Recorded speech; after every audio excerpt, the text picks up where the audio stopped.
Hey everyone! Do you remember about a month ago when I played the Bible game and I determined it's kind of bad?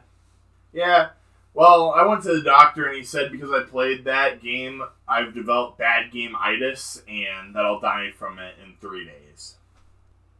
So let's talk about Assassin's Creed. Assassin's Creed was that one game where you play as an assassin during the Crusades that was released in 2007. The game was originally conceived as a sequel to the wildly successful Prince of Persia: Sands of Time. Originally, the plan was to make the playable character a bodyguard of the prince, but eventually it turned into a Prince of Persia spin-off, subtitled Assassin. The team was inspired by real-life historical figure Hassan-i Sabbah, who was a missionary from Iran who lived around the 11th and 12th century. He is credited as the founder of the Nizari assassins who were around from 190 AD till around 1275 AD, and was today western Syria and northern Iran.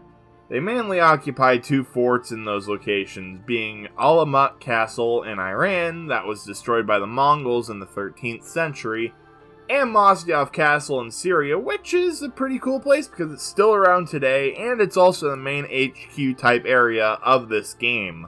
The game was later reworked into a new franchise, giving it a modern day story as well as a historical story. They also added in some magical elements such as Eagle Vision, the Animus, and so-called Pieces of Eden. So that mostly wraps up the history of the game, so I guess let's just play this, and... I don't know what I was expecting to play here, but it definitely wasn't this.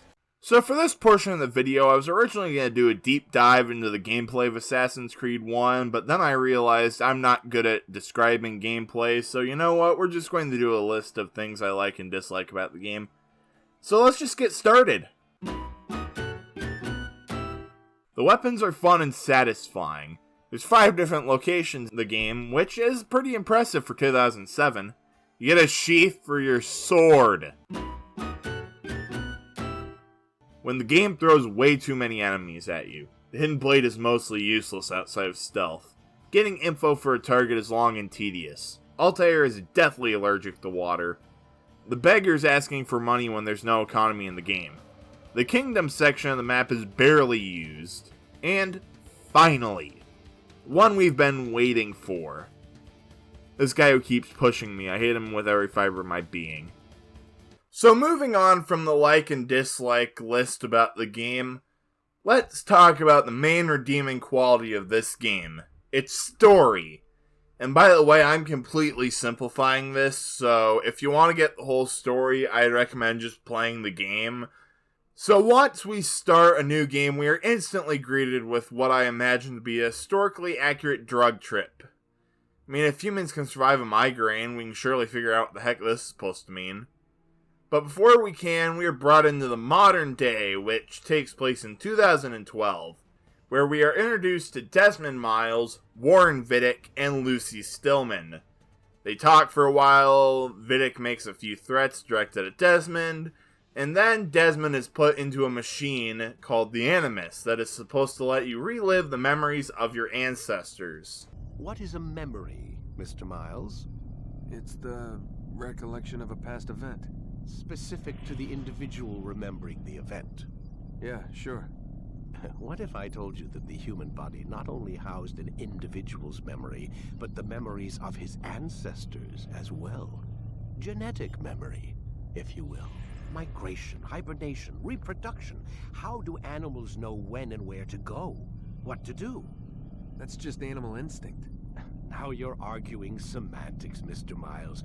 Whatever you call it, the fact remains. These creatures hold knowledge absent the requisite first-hand experience. I've spent the past 30 years trying to understand why. I discovered something most fascinating. Our DNA functions as an archive. It contains not only genetic instructions passed down from previous generations, but memories as well. Once going back in time through the power of crazy 2012 technology, we start reliving the life of Altair ibn La'ahad, and we get into the game and the first thing we witness is BAM! Manslaughter. Altair gets yelled at for a little bit, and now we find the Ark of the Covenant. But some Templar guys led by a bald dude get to it before us. A fight breaks out and we get thrown through a wall, and fast forward a couple hours to Masyaf Castle. Altair tells the mentor, Al-Mualim, that he has failed, and he gets yelled at, but the Templars attack while we are being yelled at. Al-Mualim and the bald dude yell at each other for a bit, and then we finally get to do a leap of faith off the castle into a hay bale. And this guy broke his leg. What a scrub. We sneak around for a bit, and then BAM! Even more manslaughter. Afterwards, you get stabbed by Al-Mualim because you broke the rules. But you didn't die. The reason Altair didn't die is because Al-Mualim decides to give Altair a second chance to be an assassin.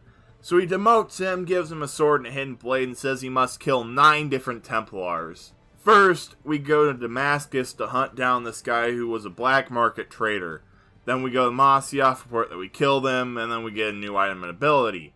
Then we go and kill another guy and get new stuff. And then we go and kill another guy. And then we go and kill another guy. And then we get another guy and get another guy. Oh my god! It starts to get very repetitive after a while, though it's still better than the entirety of Assassin's Creed Odyssey. But finally, we get our last target, and it's the bald dude from earlier.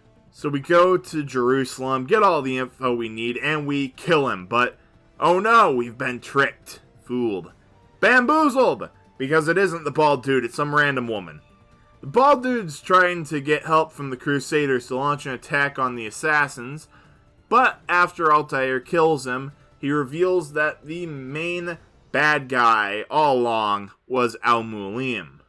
So we go to confront him, and he's gone full-on whack job, using a piece of Eden known as the Apple to basically enslave the entire population of Masyaf and make the entire Brotherhood attack Altair. But Altair stabs him, so all's okay.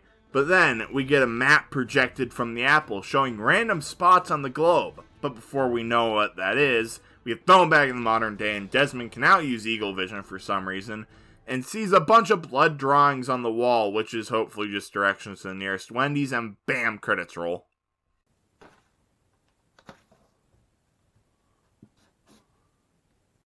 So that was a fun time. Assassin's Creed is a good game, though it flawed in many areas.